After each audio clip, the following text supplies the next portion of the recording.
And thank you for joining us. I'm Megan Clark in for Michelle. First at noon with the very latest on the federal takeover in D.C.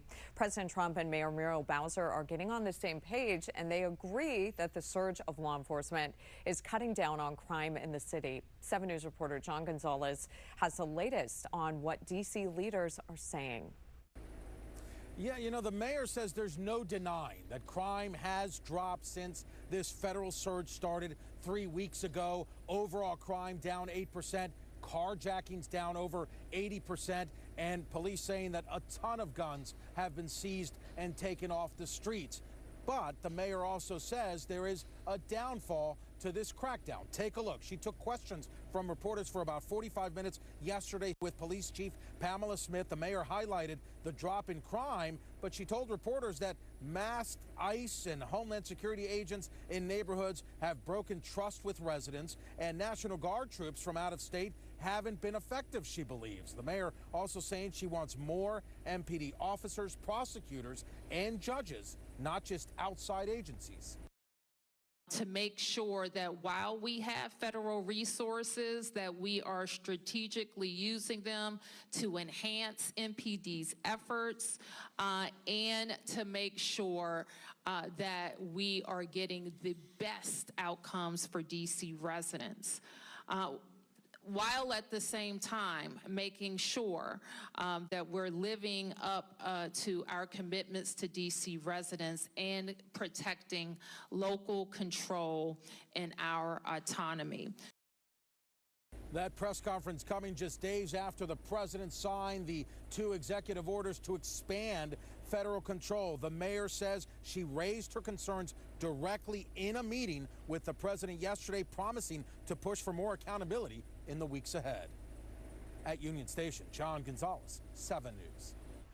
John, thank you. And the president has just about 2 weeks until his 30-day emergency rule on D.C. expires.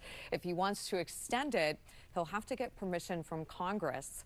And a lot of people are wondering if D.C. can keep up the progress that it's seen once that federal surge is over. The chairman of the D.C. Police Union agrees that the answer is more officers on the streets, but says there's a clear roadblock. The reason that we're here is because of bad law that was passed by the city council. And that bad law that you heard him reference there, it's the Police Reform Act of 2020. It was created in the wake of the killing of George Floyd in Minneapolis. The chairman says officers are hesitant to join and work in the district because that legislation exposes them to more administrative, civil, and criminal penalties. He says D.C. is on pace to lose another 120 officers this year, and getting staffing levels where they need to be at around 4,000 officers. It depends on reversing the policy.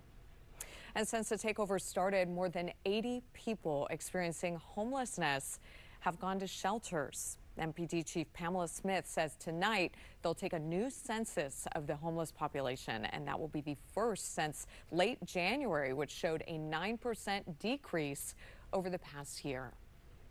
And we are hearing from D.C.'s top cop on a story that we've been digging into for weeks now. The House committee is now investigating allegations that D.C. police has manipulated crime statistics in the past to make them appear lower.